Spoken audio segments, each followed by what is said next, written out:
Recorded last time, right? I did record last time, yeah. Yeah, welcome to part two, Trey. This is like part two of seven or I was asking myself that question too, because who knows how thorough we go along. It's interesting to review stuff. yeah, it is. And I have some ideas, like say. I mean, like we went sort of chronologically, but obviously we started um late in your life, if you think about it, right? Like how old were you in 87 or something, 85, 87? Like 25 or 25, yeah. yeah. So and there's 25 years before that. Hey, how's my black eye? How's it look? Looks okay. It's not too Uh, bad. I was hoping for just a little more action. Have you been fighting too hard? Yeah, I have been fighting.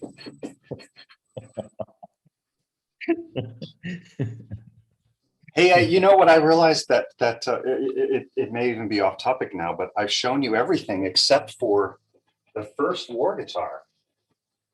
I'm going to start back here, so you're going to think it's not very big. Yeah, I know that instrument. That's unbelievable. Like like the headstock itself is half the length of the fretboard. The headstock is 14 inches long. And then Mark's idea was this is the first one he sent. Frank Jolliffe and I, he sent us both ones at the same time. And when it arrived, I thought a Fender Rhodes had arrived because the case looked like a Fender Rhodes would fit in it. Mhm. And the idea was, well, he said banjo style bridge, but the bridge is kind of in the middle of the mass. Mhm. So this is 8 inches long, Mm. which we obviously we killed it because now they're just like yours, right? Yours are right at the edge, right? Yes, yes, yeah, I mean, it's yours may even be closer than mine. yeah. Um, but the thing about this one, and it was also a 12 string, which I realized pretty quickly, like, holy shit, that's too much. Yeah. But these were the first Bartolinas he got wound, and the bass sound is incredible, but it's almost unplayable. Yeah. We went back and revisited this when he was. I felt like he was making the instruments along the way, and we were losing some of the bass. So we're like, let's go back and visit this one. And he discovered that Bill had done something different in the pickups. And I even took this to Bill and he analyzed it. But the mass is just so, I mean, it is so massive. Yeah. You're talking about Bill Bartolini, or Yeah. Yeah. yeah, yeah, yeah. And You know, Bill Bartolini. He made the pickups for the first U8 instruments, right. and like he's like that sort of like magician where there's and he doesn't really kind of like take proper notes of what he actually did. Yeah, So that's why when I was on the road with the Trey Gunn band, Mark said, why don't you take that instrument with you? And when you go through, whatever it is, the Jet Propulsion Lab area of California, stop in at Bill and he'll analyze it. It was a little bit like going into Tony Arnold's studio. I don't know if you ever met Tony Arnold, but um, he was Robert's engineer who was old school, Fripp's engineer, old school.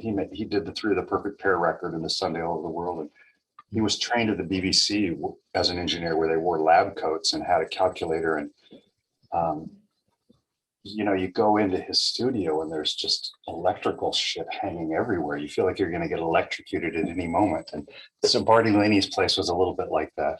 mhm, Cool. mhm.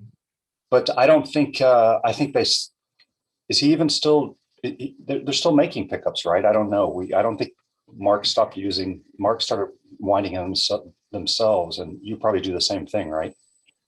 Yeah, I think even 10 years ago or so, there was already talk of Bill being too old. And they kind of like, I remember Ed Reynolds, the guy who worked on the U8 instruments, saying that they are trying to find a way to file all the designs and all Oh, the because it was kind of in details. his head, right? Yeah. So, Yeah. but I, to be honest, I don't know whether what the status is right now. But Yeah. their pickups are great. I mean, they don't, at least the ones that I have, they have this really incredible warmth to it, and they work Yeah. perfectly for the touch Yeah. instrument. But they also sound like, compared to modern pickups, they sound like really old in a way. Right. But I like that. Yeah. So, Yeah. right. And Mark was always trying to explain to me how it can be the preamp. So I think in the later ones, he used a different preamp, but still used the Bartolini. But then eventually they went to something else. Yeah. So Yeah. yeah, that's kind of where I have a lot of knowledge about a lot of things, but that's where I leave off in Hey, terms of electronics. do you remember the first, well, probably not the first, or first or second instrument that Frank Jolliffe had, where the lower horn was like a big penis, like kind of Yeah, like really long. Remember that one? yeah. That was this is where I think it's really fascinating, and you probably know more than me, was that Mark would discuss with you like the kind of sounds you liked, and then it was all about the combination of wood, and then the horn made like a big deal about it.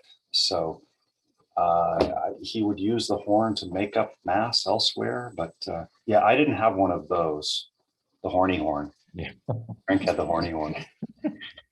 There's not sure if I ever told you, or don't think I ever told anybody else, but when I had the prototype of the U8 of my design, the first thing I did was I called Mark and asked him if he would want to build it. Actually, sort of an option, an extra When was this? Do model. you remember? 2007. So he Okay. must have already been Yeah. very sick, Yeah. and didn't. I can't remember how. Well, maybe I sent him an email asking him, and he didn't respond or anything. So Yeah. Yeah. but just to kind of like clarify or say that, like, it was never really the idea to come up with more than the design, really, initially. Right. Right. But then once I played that instrument, I realized, holy shit, this is something else, right? Not really something else. It's not a And version of the wall guitar. you tweaked it even more, right? After that, Oh yeah, or we did you already have the cutout in the back? yes, the cutout in the back was like one of the very first ideas I had. Right. And which makes a huge difference. I made the mistake on the Devin Townsend tour. I took two of the standard instruments which don't have the cutout, and I'm actually using my right foot for the pedals. Oh, and then you're all. Yeah, it really it makes a big difference when that cutout. Yeah, but anyway, it's By the way, interesting. speaking of right foot in the pedals, I've been going to a chiropractor for the last couple of years, and he's like, "What's up with your right hip? It's like all out of whack." And I was like, "Probably from standing on my left foot and using the pedals on the right for so many decades." Yes. So now I have a little adjustment in my shoe to try to get my hip back in order. Interesting, because I also have I can feel my hips too, Yeah. especially Yeah. the right one. Yeah. Yeah. Yeah. And then it's pulling on. I mean, your instrument isn't as heavy as the ones Oh, we used to play, but yeah. still, it's still something, on your shoulder. And Yeah. I've never found that to be a problem personally. I think what you need to develop it's the the neck integrity, thing. you need to develop the integrity. Yeah, it's the neck thing. Like, if you don't look down, it works to wear it here. It's like a handbag, right? Kind of. It's not much heavier than like a handbag, I would say. But anyway, hey, so last Friday we stopped at like in the mid 90s, I think, and so there are like two major things that happened there, as far as I'm concerned, which is like your second proper solo album, let's say, which was then a war guitar album, Right. and Crimson, the Thrack tours, let's say. Right. which went into like 96, I guess, maybe 95, 96. I think so. And, actually something's bothering me here. Hold on. Okay. Yeah. It's silly, but this pillow is like, okay, there. Well, you can still see it though. Yeah. Okay. Yes, by the way. Yeah, I was trying to think through the timeline a little bit about when the war guitar, because the Thrack record was recorded with the stick, Mhm. but the tour, Mark had already made us that instrument. And I mean, it was pretty miraculous. He sent Frank and I that, and we are like, oh my God, this is like, he's like, no, don't worry. Just make a list of everything that you want to improve and send it to me. So we both made like 2 pages of move the fret markers to here, cut down the weight, adjust all these little things, move the knobs here. And then like 2 weeks later, we both got new instruments. Mhm. Mhm. And then that was what I used on the Thrack tour. I think I had both instruments because I can remember we played uh at the Royal Albert Hall was the end of the Thrack tour or something, and David Sylvian came to the show, and he thought the instrument was the most ridiculous thing he had ever seen. He thought the stick was so awesome and clean and cool, and I had this thing that looked like I was in a jousting match. So it still had a ways to go, but eventually it worked out.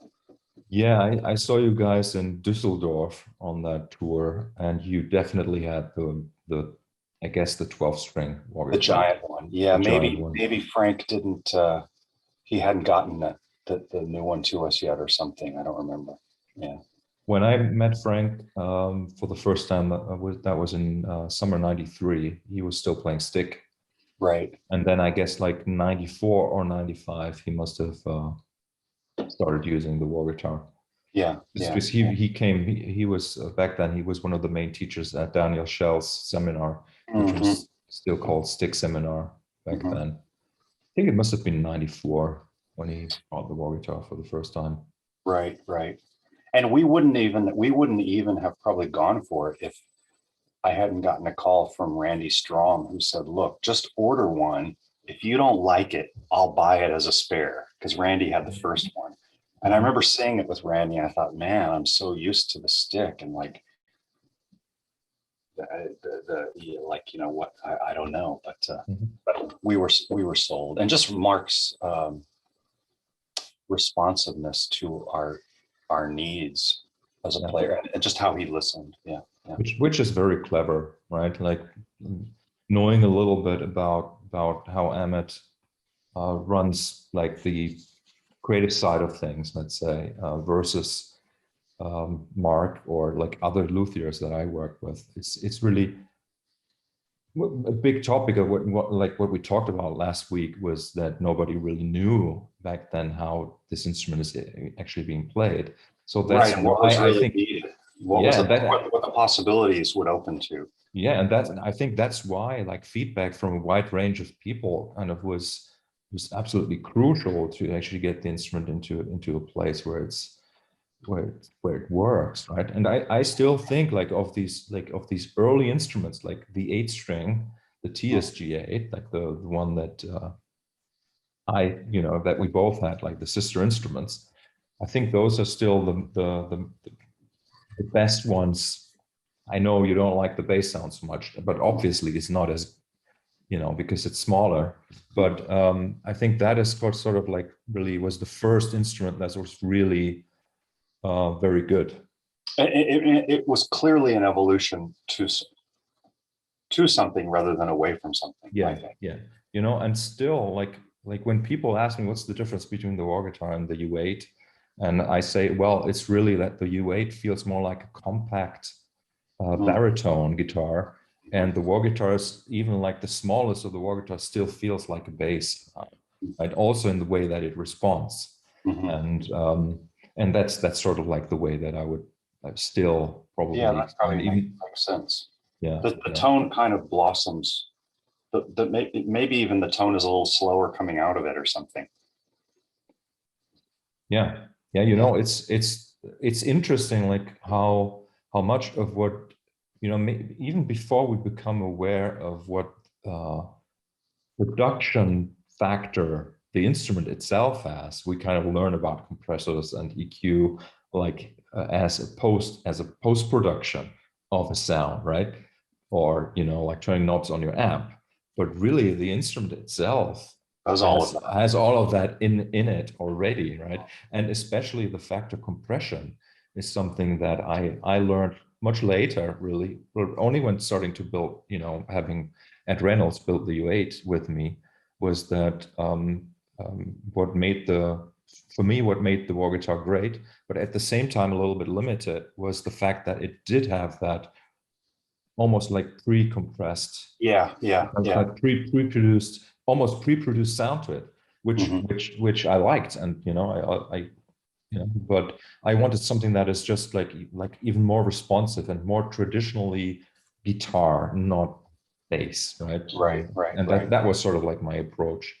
And now it's kind of like evened out a little bit, like with all the years of research, with the bass and stuff. And so much is dependent on the strings, also on the tuning, like having you still don't have the low B flat, you still have a low I C don't. right in the It's a middle. little low C. Yeah. Yeah, yeah. And I think I'm going to get weaned away from that when I get horizontal made, but I don't know. I think I'm only going to get weaned away from it when I go to a fan fretboard, which means not a stereo instrument. Yeah, And yeah, yeah. the compression thing, I didn't know anything about it till Mark mentioned to me once, pretty late on in our working relationship about. Um, he said something about it may be the Wingay or the Babinga. I can't remember, but he's like, you put strips of this in and it adds compression in the mid range. I was like, holy shit, are you kidding me? He's like, yeah, Mhm. that's why we put it in there. So I was like, what if you don't want that? Or like, how do you? It's such a piece of alchemy and such a commitment because you probably don't know what you're going to get until you finish the instrument, right? There's this magic that Ed Reynolds did with the wood, like he had the body blanks, and he was showing me how he said, okay, you can get some idea how the instrument will sound if you like knock on the Mm-hmm. wood. And he showed me also like the consistency of the sound of the body blank, right? Like tuning And a then drum kind of a yeah, thing. exactly. And then the funny thing is, and he said, Marcus, and now I'm going to show you what the treble is going to sound like. And he started just rubbing the surface of the wood, with his fingers, getting like amazing. I still get goosebumps. Like I don't know he did that. Uh-huh. Uh-huh. But it's there's truth to it, but you do need the experience to kind of like you need to experience the translation from the a blank piece of wood to the instrument, and you need to do Yeah. that many Many times times. Yeah. until you understand, like what you're getting out of a certain piece of wood, and Right. Right. Right. Cool. and picking the wood, and storing the wood, drying the wood, and all of this. That's also like a big science. And well, not a science, it's an art, right? Mm-hmm. Yeah. No, it's yeah. So Crimson, and the third star was Yeah, the so was the third star must have been it had to have been after Thrak because it was but I don't know. Do you know? well, it was after the Thrak album, yeah, definitely. But Because it was all war guitar except for one track that Bob and I had made years earlier Mhm. that was on the stick and we had recorded on his 8-track, and that's the only Mhm. thing on the record that's stick. Hey, before I forget, some other question. Like, I really love the Room EP. I think Mm, that's really like the ultimate sound of that band to me. mm, Even though it was just the EP before the album, right? yeah, yeah. So how do you feel about that? Like the transition, like the sound that the Thrack album has, like looking Um, back. I don't think about it too much, but I do remember at the time feeling like so the Vroom. EP was recorded before we did any shows, and the Thrack record was recorded right after we were did a month in Argentina, Mhm, and I think we played 18 shows down there. mhm. So I felt like a couple of the tunes, and I have to remember, there's not much on Vroom. There's Sex, Sleep, Eat, Drink, Dream. There's Vroom, Room test rack. Thrack. There's Well, Cage is on it. yeah, Cage. I felt like Sex, Sleep, Eat, Drink, Dream, we might have changed the tempo as an improvement after playing the shows in Argentina. I think we might have Mhm. bumped. The tempos tend to pick up it unless you're working to a grid and drum machines, but we weren't back then. They tend to kind of, I don't know, the song just gets more life once you play it live. But I really do have kind of an affection for that first version of Room. Mhm. There was kind of just a bit of a wildness to the whole recording with um, we were all in the same room. We were at Applehead, which I think it was, I don't know if Jerry was running it or Frazo was running it at the time. I can't remember. But Bottrell came, David Bottrell was there, and Mhm. he cobbled together a studio. And um, I don't even remember if Robert told us we were making a record or not. I really don't remember. But we had like three tunes, and it was just kind of wild because the Pat and Bill were right there in the room with us. Mhm.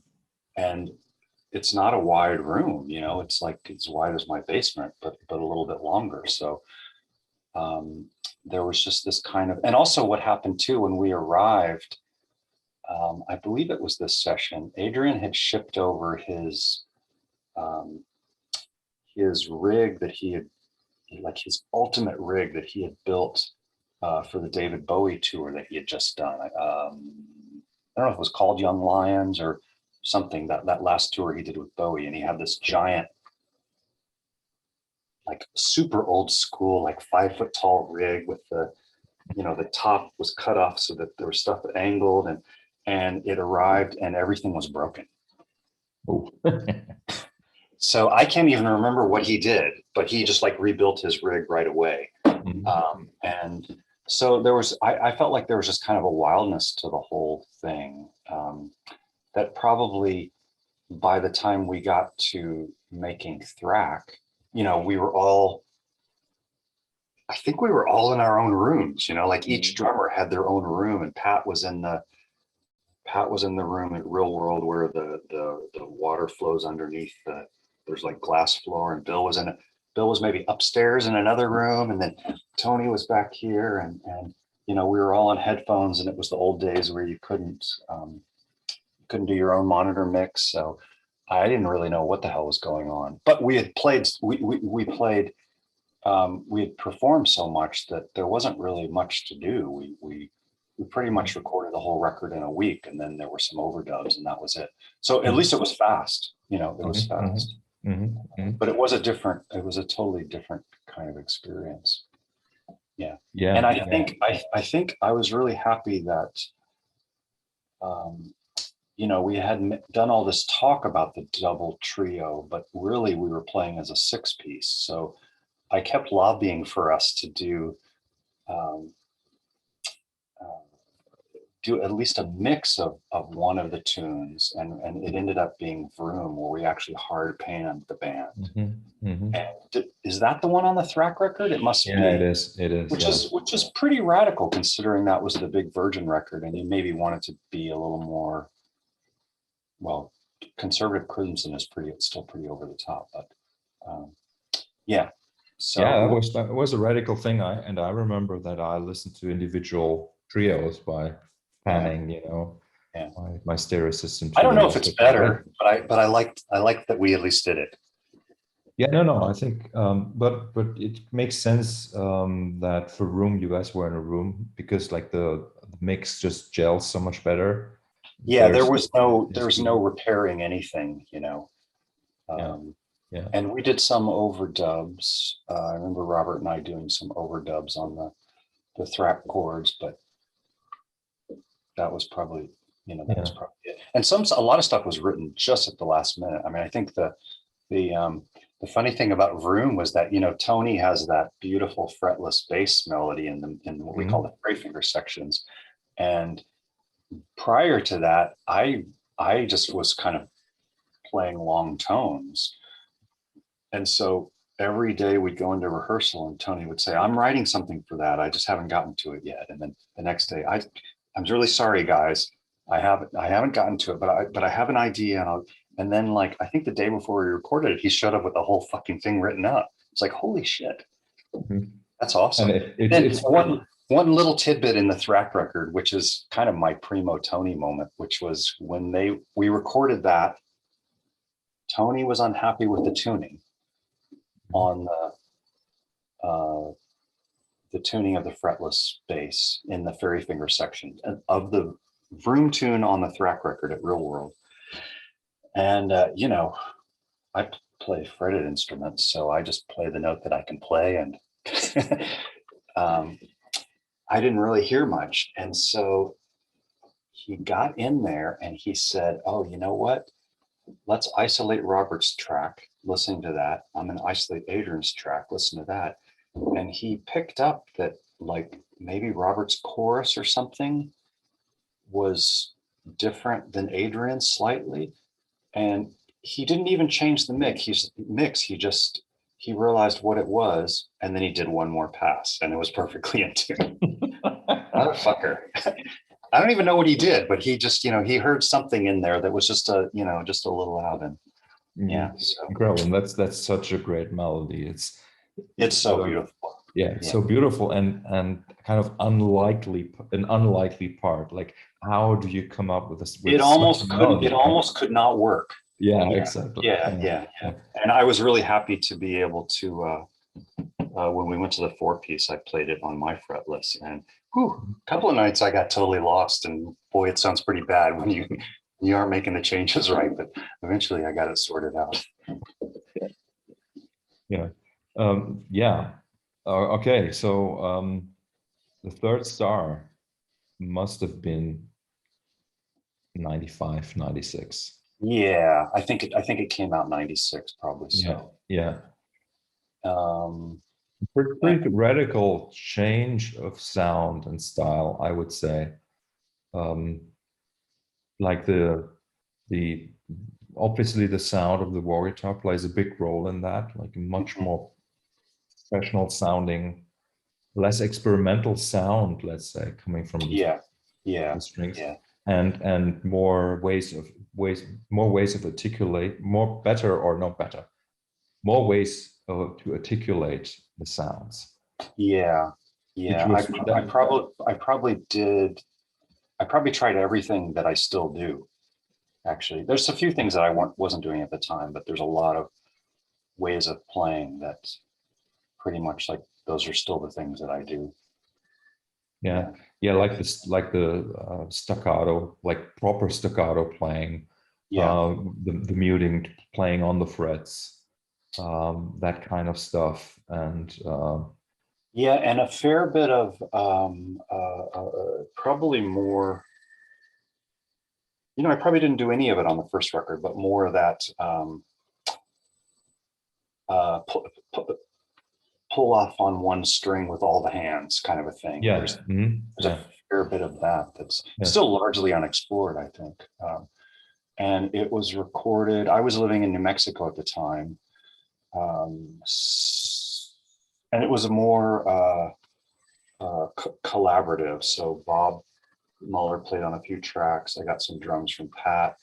I had 3 different female vocalists that I kind of co-wrote tunes with, and then kind of sewed it all together. And then David Bottrell mixed it. He came out to New Mexico, and I took him skiing for the week, and then we went down to Santa Fe and mixed it all there. And so that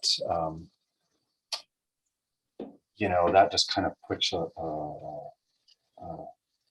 I don't know what, it just kind of wraps it in the same kind of glow and mold, having him do his thing. I think we rented in an SSL compressor to run it all through. And I mean, it's probably pretty rudimentary for him at that point, but for me it was like, okay, now we got all the tools. Let's put it together. Yeah. Hey, so the couple of records that you worked with David, which was the Tony Childs album, and also like the Indian mandolin player. Yeah. Michael, that's right. That was Michael Brook doing that. Srinivas. Yeah. Yeah. Both of those were. I went to. I went to Real World. I want to say 3 times, but maybe I'm wrong. Maybe it was only 2 times. But every time I went, no, it was 3 times, because even when we rehearsed, I can't even remember when I did the Srinivas thing. It might have been when we were auditioning for Sylvian Fripp, because I played the stick on that record. That's right. So every time the thing about Real World is that, and I miss the vibe so much. I don't know if you've ever been there. Have you been there? Or? No, never been there.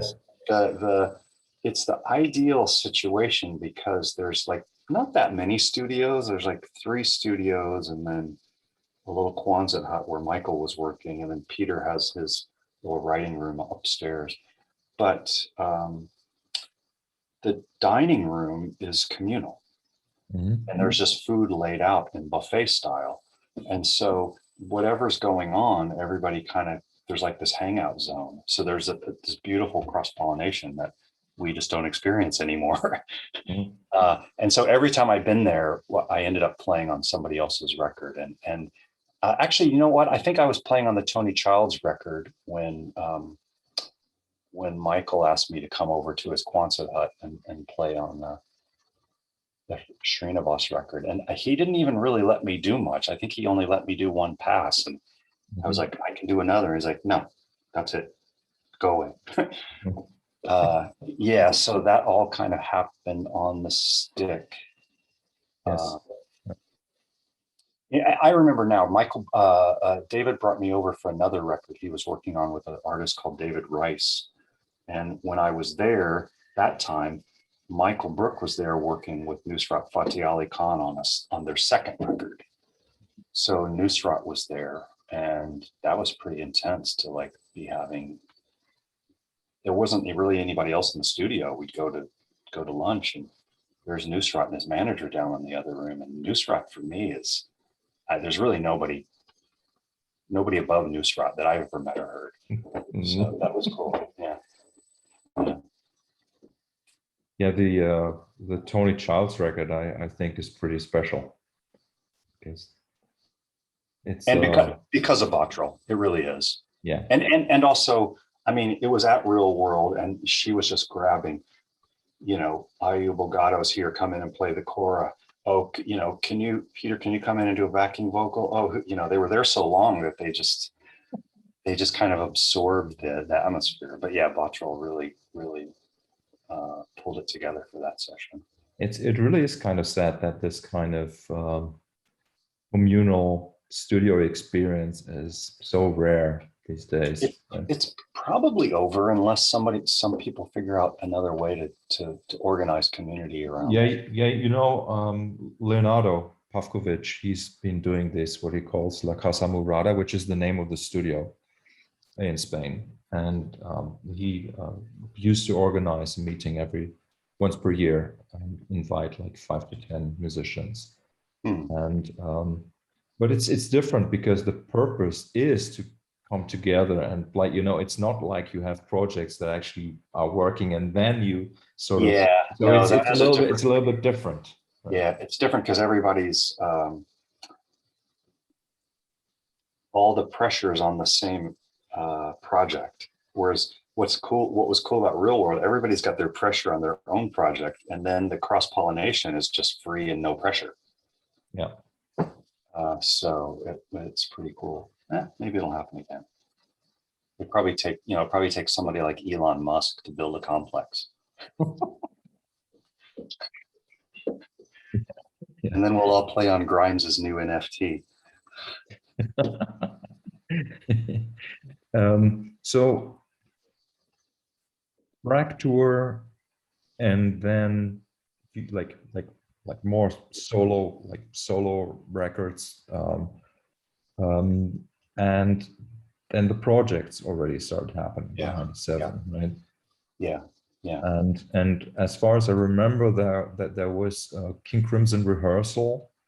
I can't remember where it was now, but It was there's also, in Nashville, SIR in Nashville. yeah, and that was sort of like the last time the six of you kind of like got together, right? Yeah. Yeah.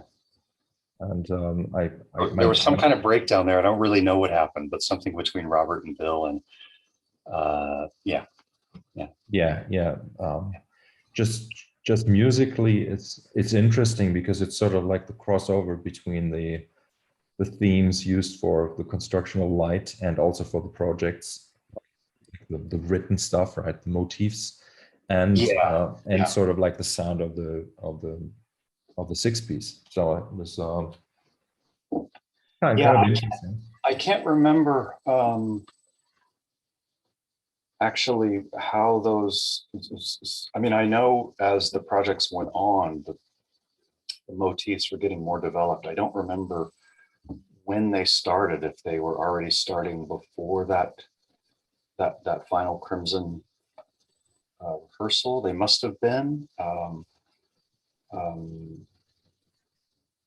You know, I was always in touch with Robert, and there were always kind of notes going back and forth. But it seemed like they really took off with the projects where not really I'd have to listen to Project One again. Not really so much with Project One because we didn't talk about anything, and we kind of had this funny agreement that Tony seemed to be running it. You know, Tony seemed to be like being the policeman about running. Let's not ever. We're going to set up for one day and try our gear, but we're not ever going to all four of us play together at the same time. And then we do the shows the next day.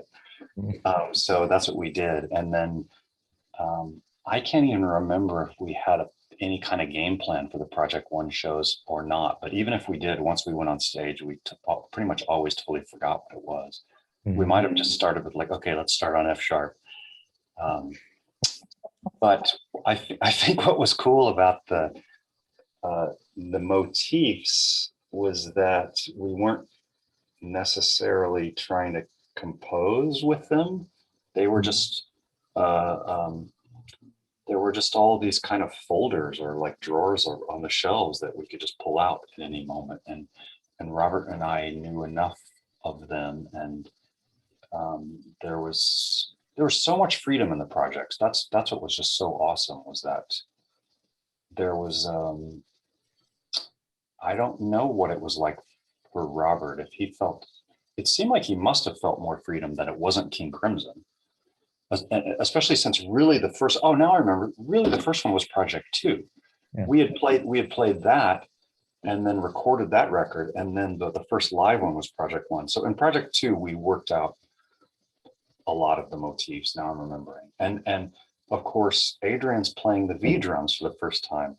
So there's not any, the communication of the motifs was just between Robert and I, and Adrian was just rocking out. So it was, and Robert was just being so silly with the motifs and the sounds and the names that it was like, wow, there's really no, not only do we not have to be serious, but there's just this freedom to play. And I think that was the big leap for me. And I've heard Robert express it a few times before. It's like the melody, I'm playing this thing and I'm just going to let the melody go wherever it goes, even if where you're taking the melody at the same time is going totally in a different direction. We're like, the fact that we're committed to going with the melody is what's making it work. You know, like we're going to come together on the other end because and this wasn't ever articulated between us or anybody else, but it was just kind of this sense of like, if you don't try to fit in or don't try to make anything, just follow the melody you're on your own, follow the melody that you're on, and everything's going to be okay. And so it just went totally abstract and also totally inside, and sometimes silly and sometimes dissonant and sometimes not. And it was just kind of a real trust. And for me, I finally had space to play because there really was not a lot of space to play in this in the 6-piece. Yeah. And in the earlier days, I don't think it's any secret that I was often sometimes questionably whether I was even in the mix or not in the live shows. But with the projects, there was room. I have a hard time playing when I don't feel like there's sonic room. And I even had some of that. I even had trouble with that in the early days of the 4-piece, where Pat's sound was so enormous on stage and the room had such a low end rumble that I felt like, why am I even here? Like I can play the pieces in E, but I can play an E flat and it doesn't sound any different at all. There's no difference. It's just this awful rumbling down there. So why should there even be a bass note down there? And I know you're laughing, but you understand what I mean. It's I know exactly what you mean. However, like I have developed a different perspective over the years on this, right? It was still the 90s, the technology and we didn't have any. The venues and everything. Like I remember playing one show with Yorba String Choir in Italy on a wooden stage, and I tell you, I couldn't hear any of the notes I was playing. The stage was rattling, and it was just like random overtones that I was hearing or that I was feeling, right? And after that show, I realized, Marcus, you should never rely on hearing yourself. Just know what you're supposed to play and play it right in the first place. And that was sort of like an important moment for me. Obviously, I would have liked to hear myself, but like it was really like that was one of the moments where I sort of turned professional, where I realized, okay, I can't rely on anything here other than on myself. And that's when I learned the parts properly. Right? I'm not saying that you didn't learn your parts properly. Yeah, no. The thing with the projects, because we were still in there. I mean, until we got in-ears, it was really there. Yeah. There was a degree of because we're working with such volume. It's really the volume, and the fact that everything goes through the PA. So there's no sound has no localization, right? It's not the drums there and the guitar here, and because of that and the volume, you can't really play without in-ears. You can't. You're just, for me, I realized when I got to in-ears that I had just been pushing buttons all this time and there wasn't really any articulation. It was just make the right note come out at the right time. That's it. Volume, phrasing, none of that was relevant until I got the in-ears. But with the projects, there were a few nights where it was like that, except fuck it, I'm in E flat. That's where I feel like playing. Tony's in E. You know what? It's kind of cool that we're both on that, because there was a freedom there. Obviously, you couldn't do that in more composed pieces. Yeah. And really, it was a relatively short time. I think Project One, I was there. I think I mentioned that in the last week already, but it was November or something, 97, I think, or December even. And then 98, you guys must have been touring mostly with Project 2 and probably also some of the Project 3 and 4. Yeah, I mean, by 99, that was the end. Were there any more project shows in 99? Do you remember that? There might have been some Project 3 shows, well, I think the last ones were Project 4. So I really can't remember, but if there were, they were early in the year, because I think we started recording the Construction of Light in the fall of 99. I know Adrian did the last vocal on New Year's Eve. So, it was only 2 years. It could have been basically 2 years. Yeah. Incredible. And as I said, I think it was extremely influential, that music. And funnily enough, for the Construction of Light, in a way, even though I still think it's a great, well, probably not a great record, but great material. I was surprised that it didn't really pick up on much of the things that were developed by the projects. Like, obviously, there were some No, it themes, went the into, motifs were there, but it was so a it was it was compositions. It wasn't this let's just go for it yeah, thing, and yeah, for me that was the spirit of the projects. Of course we had lots of crazy sounds, and um, there was a lot of freedom, and Robert was playing his fretless bass sound, so anybody could solo. I could solo, and we could go back and forth, and you could have no bass, you could have no drums, you could have all drums.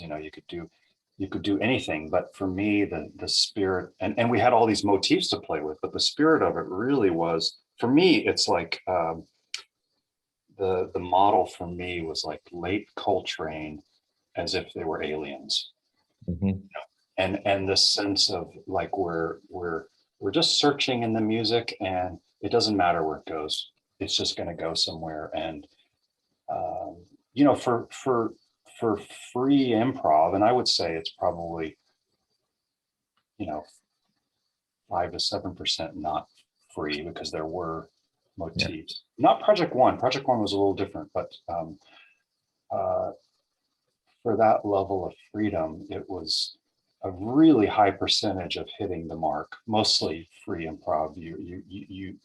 If you've done any of it at all, half of it's shit. Yeah. And even the audience, hopefully, the good audience knows that half of it's not going to be good. 30% is going to be okay. 10% is going to be pretty good, and then like there'll be 10% of awesomeness that will cover up and make the difference. But we hit pretty high.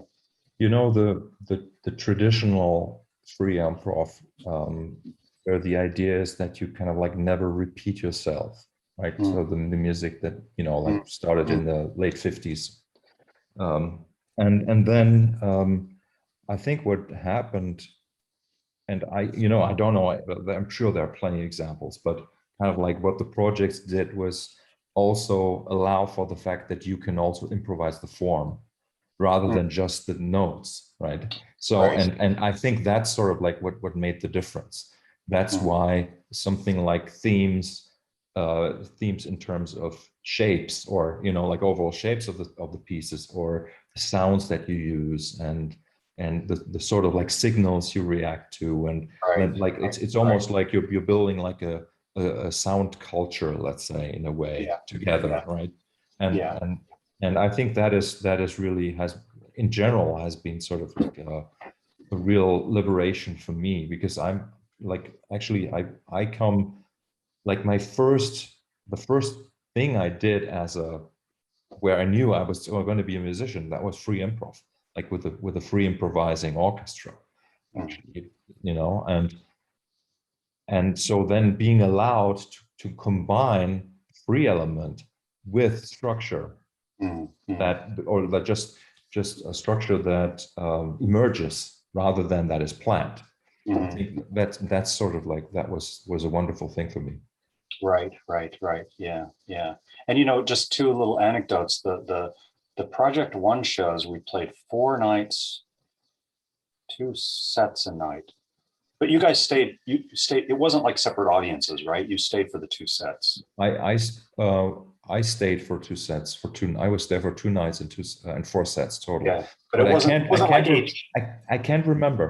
I can't It wasn't like remember. 8 shows. I don't think. I think you could stay for both. I mean, we knew that the audience was going to be there for the whole two sets that night. Okay, okay.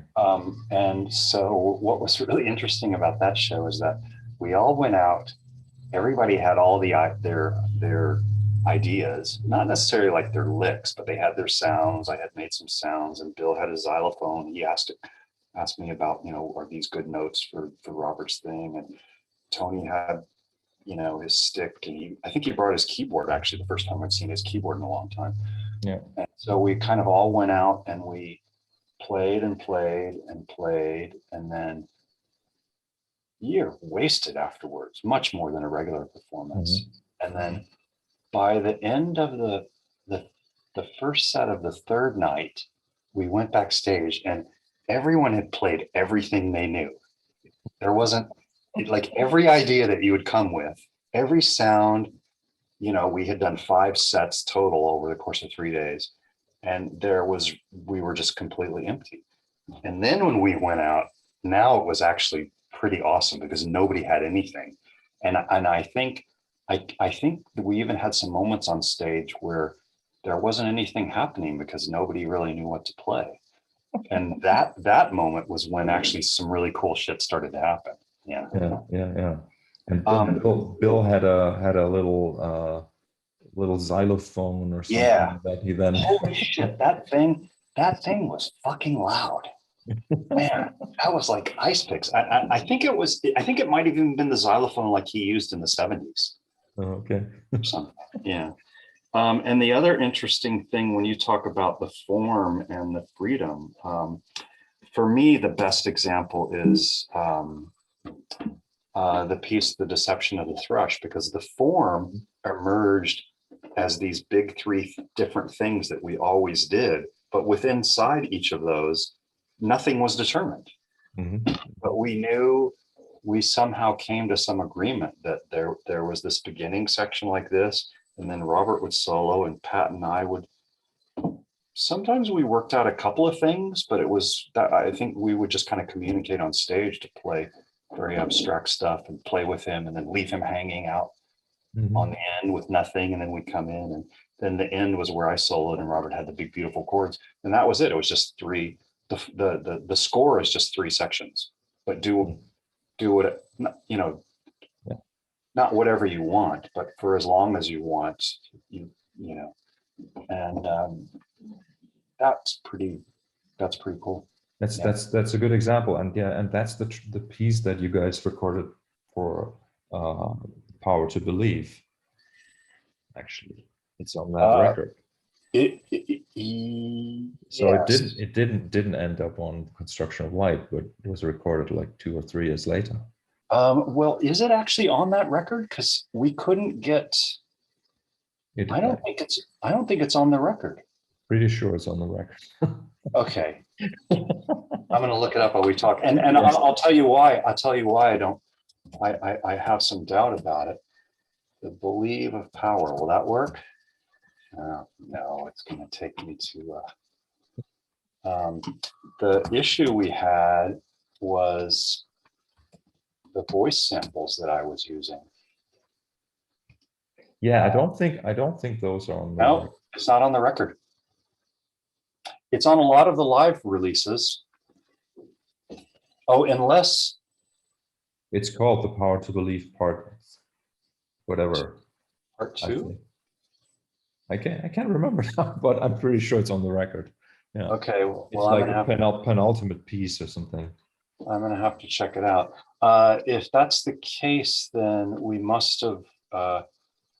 They couldn't get permission to use the samples that I was using. So maybe I better not say anything more about that. So I think if we did, we did it without the voice that I play in the beginning, or yeah, it's The Power to Believe Part 3, Deception of the Thrush. It's on the record, and it's the penultimate track on the album. Interesting. Yeah, and but here maybe this will trigger. But it's only 4 minutes long, so it must just be a piece of it. Yeah. Shows what I know. Okay. Pat told me that there was some sort of cello part that Robert wanted to overdub on it, something that was called the cello part. Do you remember anything about that? On that piece? On that piece, yeah. I don't know anything about it. That doesn't. Yeah. I will have to ask Pat what that was about, because you know that Pat remembers everything. He does remember everything. He does. You better ask him before he gets too old. Yeah. Stops remembering. Yeah. Hey, so Construction of Light was recorded at Adrian's, and on ADAT still, right?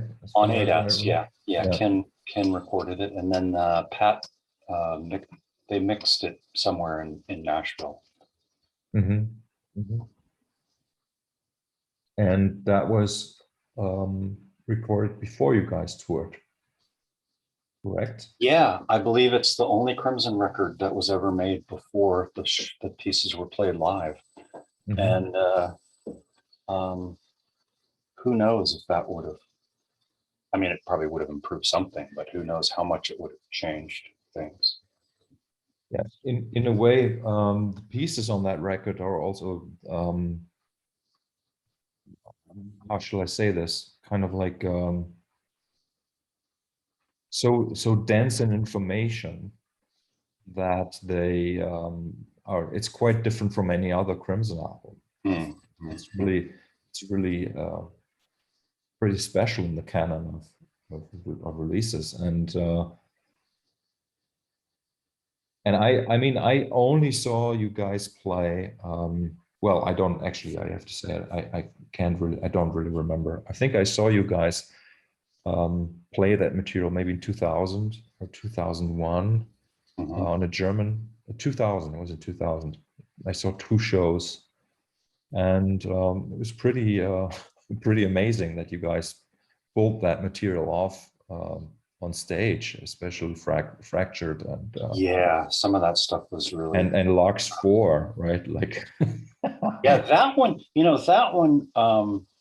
that one was pretty playable, and we played that one. With the ADATs, you couldn't edit really. Mhm. But I seem to remember Lux 4, we just played it, and that would be the recording. Some of the other ones we kind of had to fracture, we had to piece together a little bit. Mhm. Fractured, we had to piece together a little bit, and I don't remember what else was on the record. That's that. Is Electric on that record? Or no, that's the No. next Mhm. record. Yeah, so it was a long, it felt like a long writing period Mhm. leading up to that. And I suppose it was probably because we'd come out of this free projects thing, and now you've got to make a whole shitload of decisions. Whereas before you would just follow it along on stage. So it felt like the writing was, and the Power to Believe too had a little bit of that too, but the writing was really involved. And then,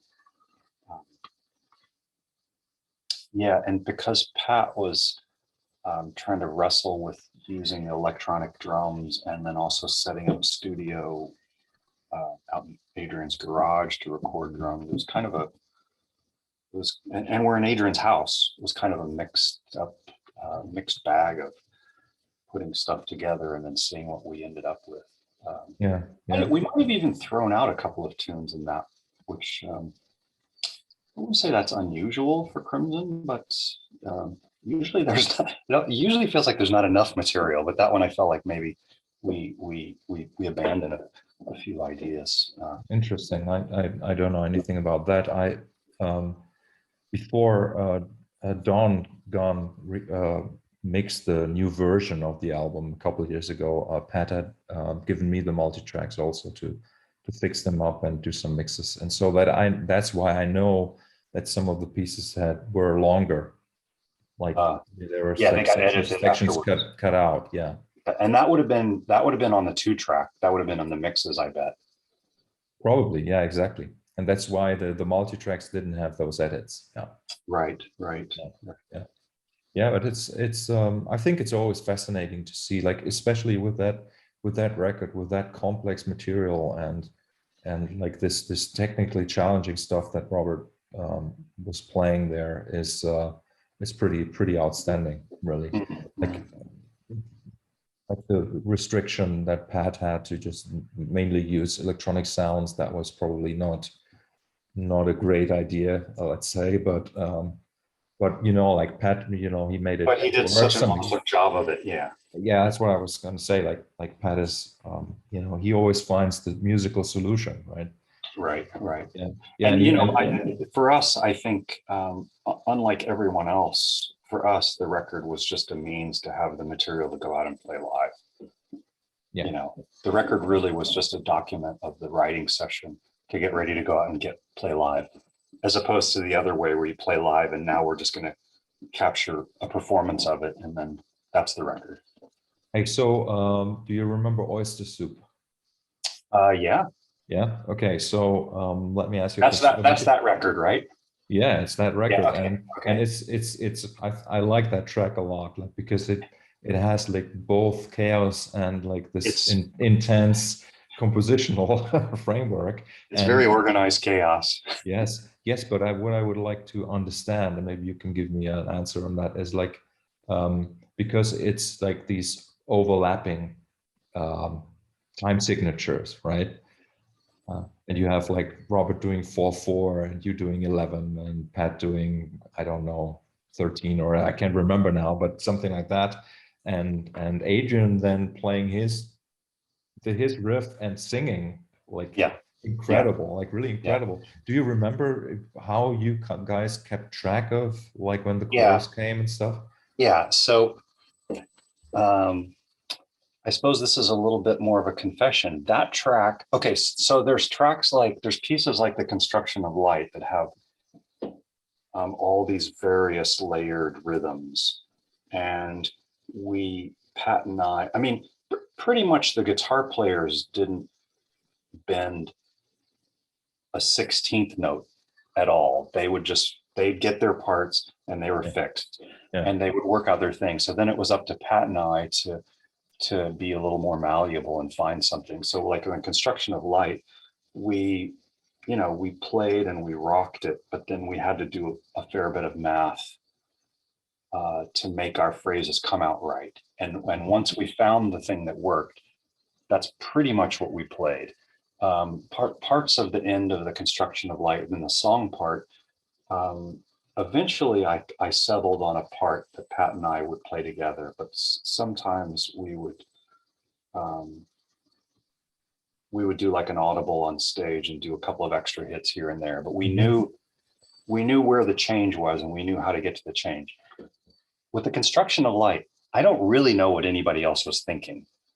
For me, it was like, I'm playing an 11, and a lot of the times I think Pat is playing an 11 with me.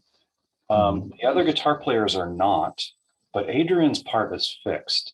So I'm just going to play an 11 and I'm going to listen to him as best as I can. And when he makes a change, I'm just going to jump with him. And, because of that, it meant that, and it evolved. The more we played it live, the more those things kind of sorted themselves out. But earlier on, because I was kind of winging it, there were only certain spots where I really needed to be right with him. If I added 2 extra beats, it didn't really matter. Or if I played in 7 for a couple of bars and then went back to the 11, and then Pat's looking at me and we're having a little fun together. As long as you got to the chorus right, everything is going to be okay. And then later on, the more we played it live, I was working at more different kinds of 11s, and Pat was working at more different kinds of 11s. And certainly, there are things like in Robert's piano, the spider finger solos in Oyster Soup.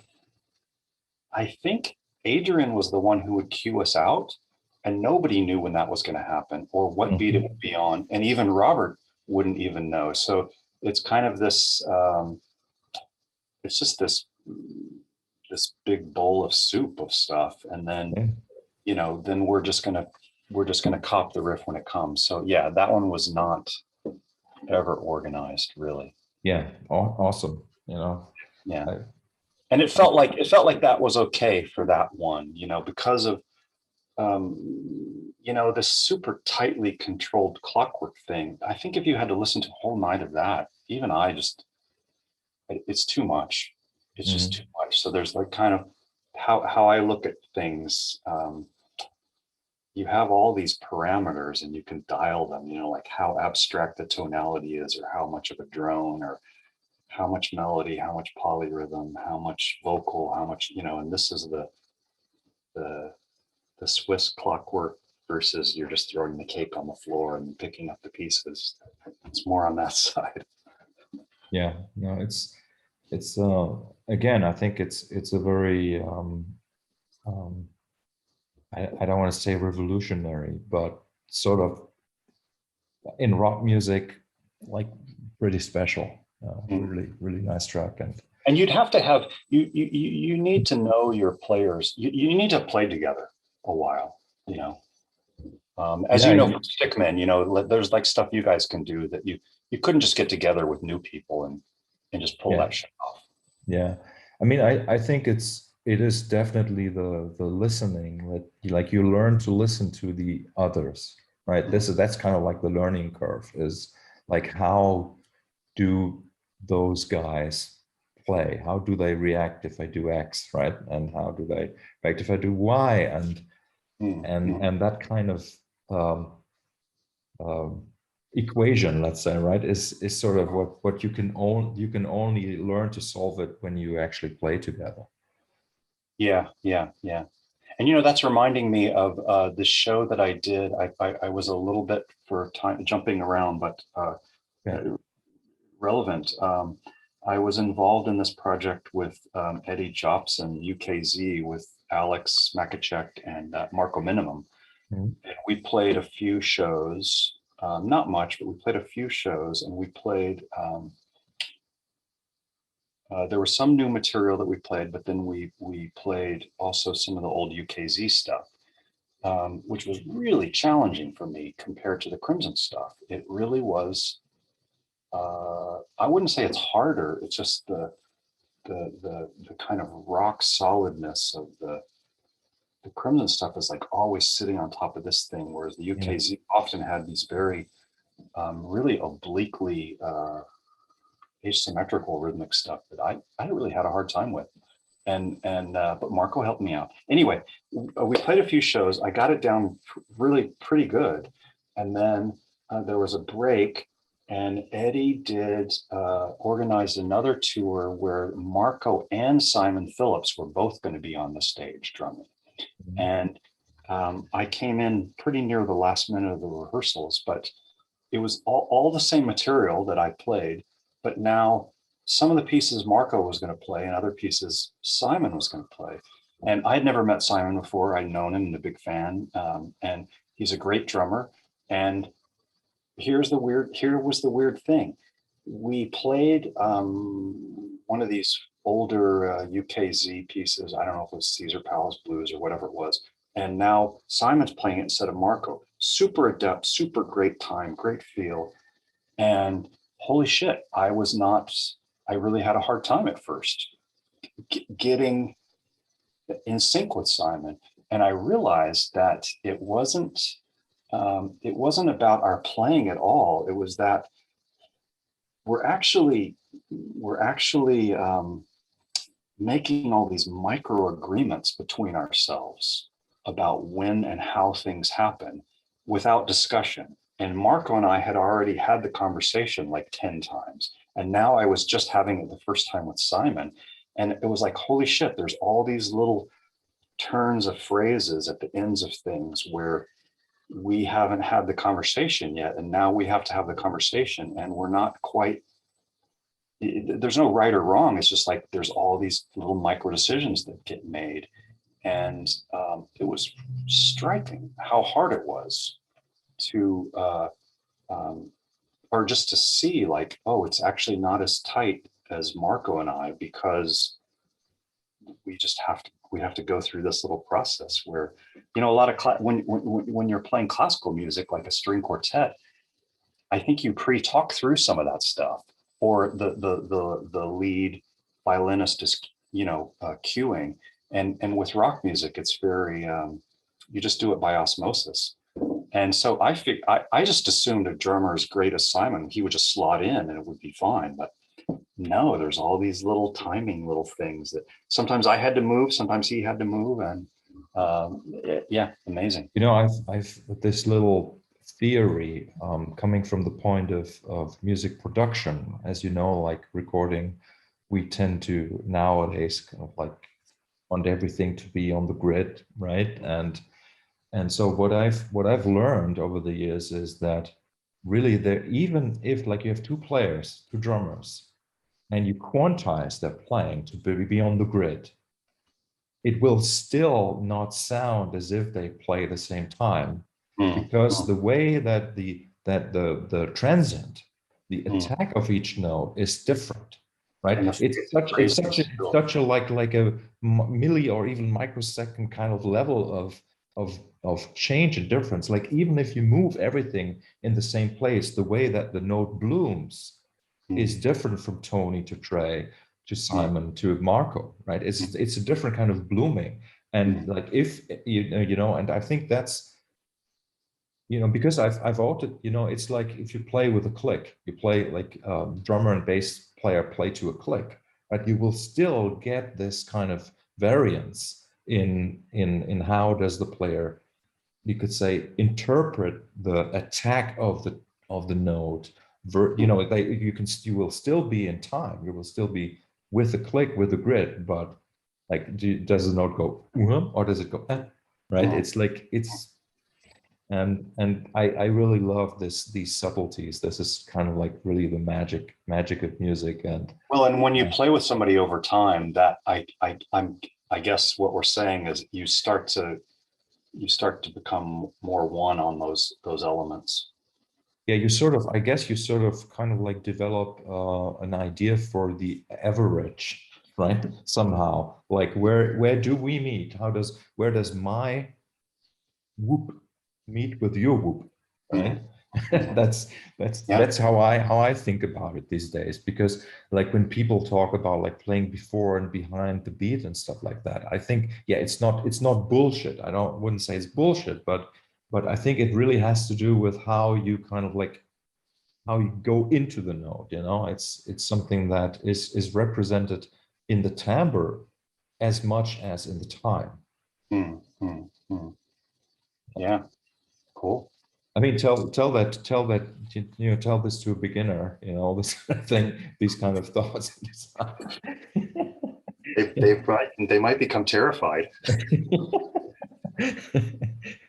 Okay, so I really don't quite understand, remember, or get how things went between the construction of light and the power to believe. Like you guys did the tour with Tool. And when was the material for Power to Believe written? When was level 5 written, for example? Do you remember? It was the basement of Bellew. I know that because Pat keeps saying. Was the Tool tour after the record? No, it was before. But was it after the record was made? No, I think it was before. No, okay. It was before. And I only remember level 5 and well, we had the piece level 5 for the Tool tour. For the Tool tour, and you guys had 2 more pieces, I think, already on that tour, which was like the Virtuous Circle. And we had Electric, although we didn't always play it with Tool. And there was one more piece. Was it a song? Happy? Was it Happy to Be Happy With? I don't think so. Well, let me just have a look, because this is kind of a Dangerous Curves was the Dangerous Curves, yeah. Yeah. And we also might have had Eyes Wide Open even. We might have had much of the tunes, but so do you think that maybe because you said that some material may have been you know, not used for the construction of Light, do you remember if there was anything recorded for the construction of Light that then made its way onto the Power to I Believe? would say it's hard for me to remember all these lark's tongues, and I feel like there was some stuff in the piece level 5 that was around during the construction of Light that didn't make it in Lark's 4. I feel like we were trying, the way some of these pieces were, depending on the piece, but let's say the instrumental ones, we would juggle all these elements, and each day we'd come up with some arrangement, and maybe a new part would come in and we try it, and then it would be obvious that, oh, this doesn't belong, or you just had to try a lot of stuff. And I can't remember what of level 5 we were trying to fit in with Lark's 4, but I feel like some of it, not the main riff. I feel like the main riff of level 5, I feel like that came maybe even specifically, but certainly intuitively, of Robert getting a sense of what would work at a Tool show. How do we strip back the Crimson fiddliness and make a power thing that had that could, like you say, blossom in a large venue. You can't. There's just a lot of stuff that is not going to work in a large venue. And with Tool, we didn't end up playing these super large venues, but it was still this sense of that. So that main riff may have not even appeared until it was looking like we were going to be working with Tool. I can't really remember, but there were the fast bits in level 5. I feel like we had been working with those, but you I don't know. I have a little bit of a theory. First of all, I think that the ascending bits in level 5, they sound like variations of the motifs that you guys used from the projects. Oh, yeah, you're right. I think that's what those are. But then, and now this is something that you may not remember, but maybe I said it last week to you. When you showed me the bass line to the construction of light, you called it Lark 6. So now whatever, because there was Lark 4, Lark 6, and that's why I believe that level 5 was already being worked on at that time. Yeah, you're probably right. And what's interesting, I remember doing this, but I recently found the tapes of when post-Thrack, I was living in New Mexico. Tony, he might have even been on his motorcycle, came through New Mexico, and we jammed, we played together for a day or two, and I was showing him the that construction of light riff, and we were trying to play it in harmony. But that also time we started experimenting with the two instruments detuned the quarter tone. Yeah, man, that is a sound. That is a sound that hasn't made it on record. Yeah, you're right. I remember kind of a level 6. Sorry, Thrack 6 or Lark 6. That didn't last. And do you remember Intergalactic Boogie Express? I do. Yeah, I sort of feel that like that lead part there is sort of like maybe the same fingering that is the. Well, that is in the in Thrack. In the real world version of yes. But I think it's also related to the ascending parts in level 5. Well, and also to me that's and I'd have to refresh my memory exactly, but I feel like it's very akin to a few things in Vroom Vroom. Mm-hmm.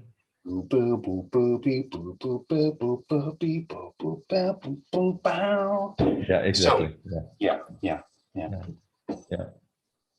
yeah. I mean, as you know, I've been playing level 5 with Stickman for a few years. Oh, well, then you know it better than me at this point. It's just a wonderful piece, really, really great. Yeah. So, do you feel like sharing how Crimson ended for you? Probably not. Mm-hmm. But I remember but you guys still try. Well, we've already talked about this a couple of times. So No, I saw you guys in 2003 on that last tour that you guys did. Yeah, it was And already done. yeah, yeah, yeah. Yeah, But like obviously, like the audience like didn't know, we didn't know, and yeah, yeah. um, yeah, yeah. I think I mean it's not. I would say like to me it's not even that interesting why No, it at this ended, point, but it's not really interesting. no, It just kind of where Robert wanted to go. It just didn't make sense for me, and I yeah. yeah. Yeah, and I mean, there were like a couple things that Pat also told me about, the production process of the Power to Believe, where it was kind of becoming clear that like the taste or like the vision kind of like was drifting apart a little bit. And but what is more interesting to me is you were like 42, 43, right?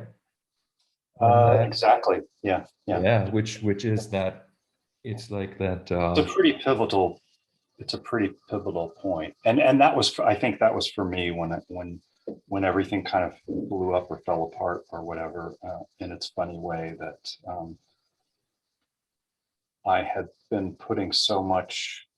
Uh, I mean, that was this thing being there in Crimson, not just being in it, but being in it at the level that I was able to. Um, it was such a. Uh, it was what I had wanted all along, and then suddenly I realized, well, I've done that, yeah, yeah. and I never actually saw my life beyond the age of 40, beyond the year 2000.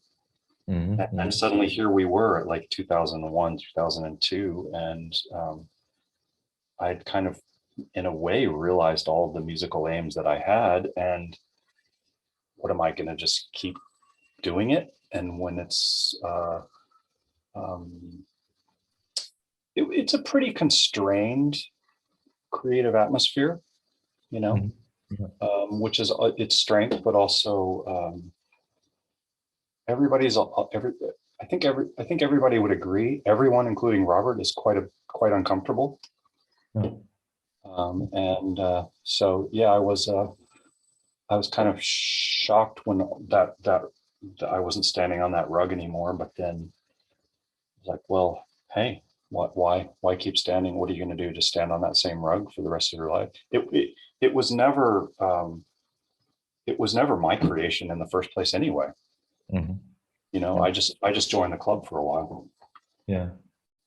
Yeah, I remember that back then at first I didn't, well, obviously I didn't understand. Also, I didn't really care, but I was sort of like, let's say, concerned for you in a way. I don't even know Me why. too. I Yeah, was. I know that you were, but the funny thing is like when I turned 42, um, I experienced like the biggest burnout of my life. It was 2014. It was 7 years ago. So now I'm entering like a new cycle, right? But that Yeah. was really at that point that I understood kind of like I don't know, like you were not in the exact place that I was, but there's something about that No, there's age. something about that time. Yes. It's like it's kind of like well, it's destructive and creative at the same time. Like Yeah. something gets thrown away, and there's also new possibilities or something. And I don't know. It's funny. It's It's funny probably that universal. It's probably universal to a degree. it's I had the exact same feeling that I had kind of like anything that I could ever have imagined, I did it.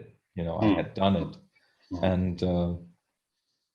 and it was like a really good feeling in a way. It was like sort of my life is over, right? Or the first part of my life is over. But then once you realize that that part is over and you look into the future, or even you look into the present, if Hmm. something like that is possible, like you realize that, oh, like I'm kind of like standing in the dark. Like there's not even the faintest light somewhere. Like and was it a little bit like that for you as well?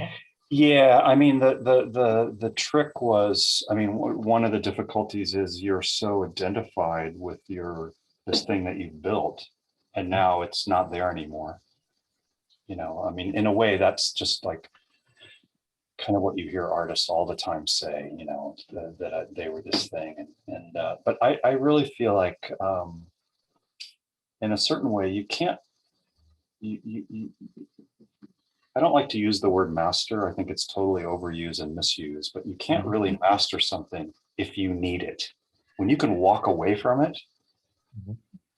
there's some a whole other level comes, I think. And pretty much I was sitting there walking away from being a musician entirely, you know, forget um, uh, being a member of King Crimson or within this family, which you're walking away from. And that's a pretty big deal. But you know, your identity as a musician that you've been building for decades, now it's not there anymore. So what if you're not that? What does that mean? You know? Mhm. And Mhm. actually, I'm looking at that right now, but in a different way, and it doesn't. It's different now, being 60 instead of 42. But 42, you know, you're still. I don't know. I don't think we're getting off topic here, but I feel like the 30s is such a hard time because you're so much trying to fit into the world. Mhm. And when I turned 40, maybe even more at 50, but it's like, fuck the world. The world doesn't know shit. And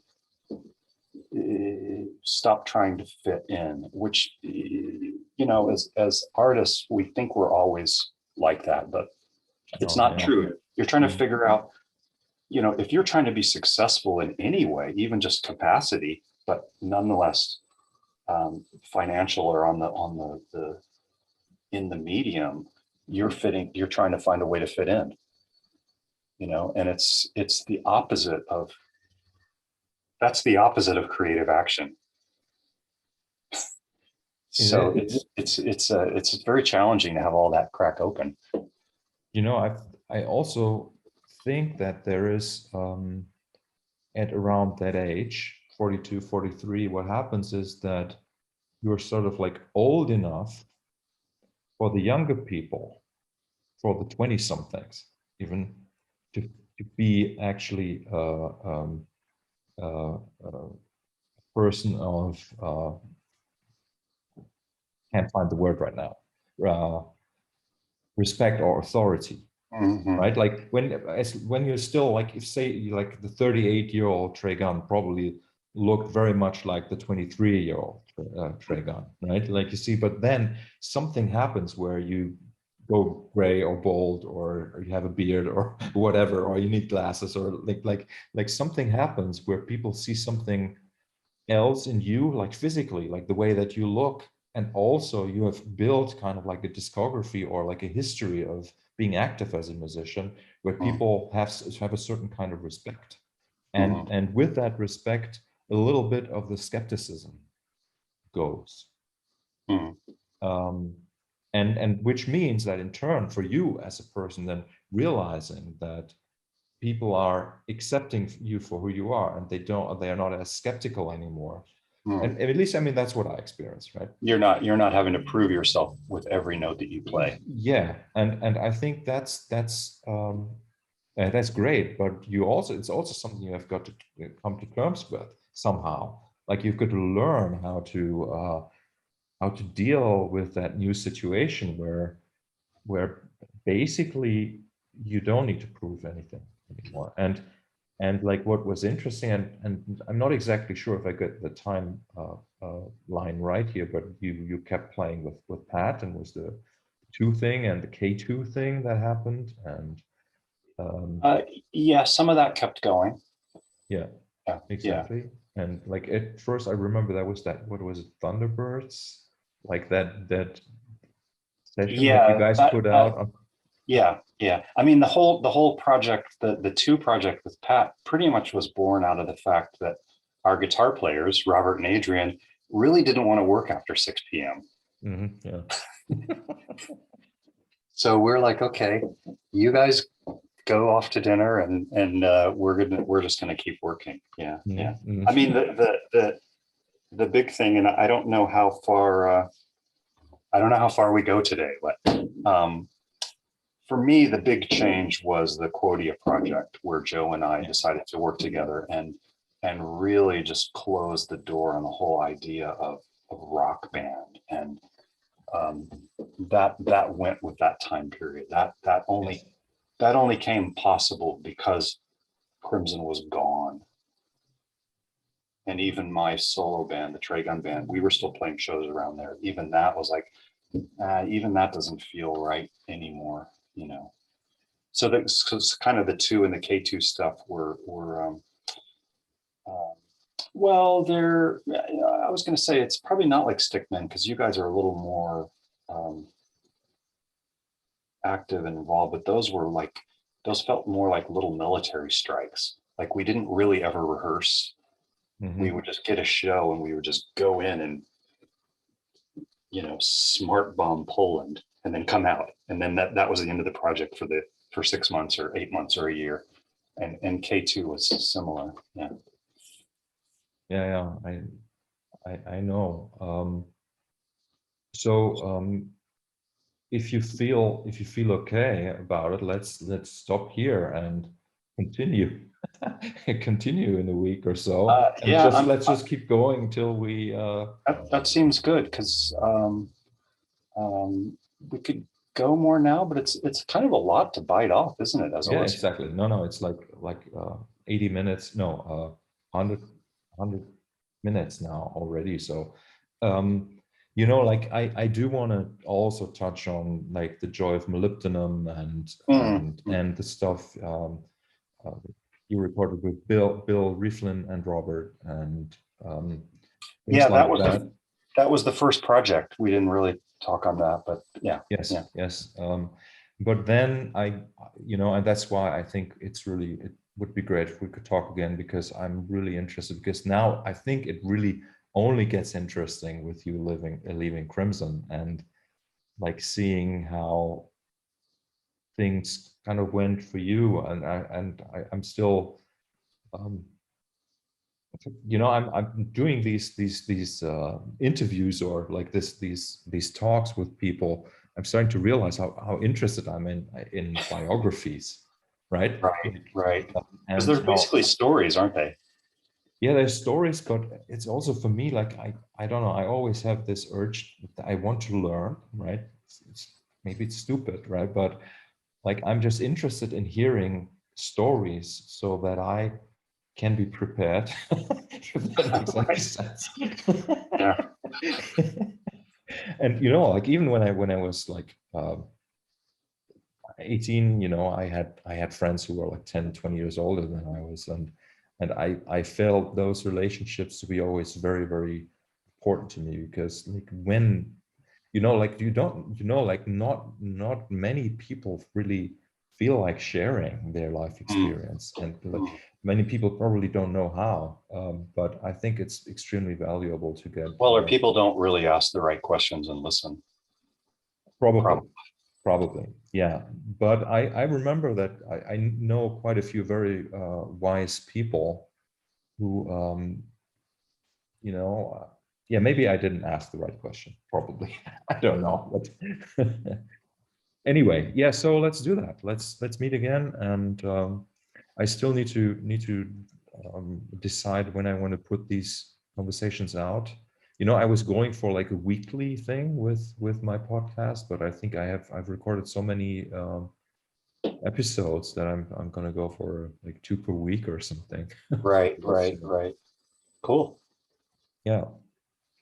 Okay. So have a great weekend. I will. I'm taking Julia to get her vaccination next Thursday. I've had mine now. Good. It's great. I went, I had, here they have this priority thing, and I actually got a letter that I can make an appointment. I still don't know why.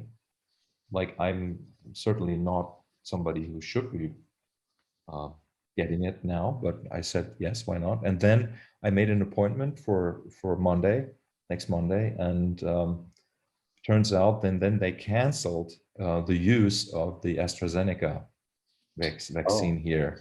Oh, they want to So- use a different one. but they don't have it. So that's why my appointment got canceled. And now it's I had to make a new one, and it's going to be in June. So it's going to be 2 months of waiting now. Wow. But I Wow. will get it. I know that I will get it now. So Yeah. It could change. You know, we changed here. They just lowered the age 2 days ago, and then I hear in 2 weeks they're going to lower it to 18. yeah, I heard that. Yeah. Yeah. So Yeah. Yeah. cool. All right, Okay, man. man. Good to talk. Very good to talk. See you soon. See ya. Okay. Bye. Bye bye. Bye.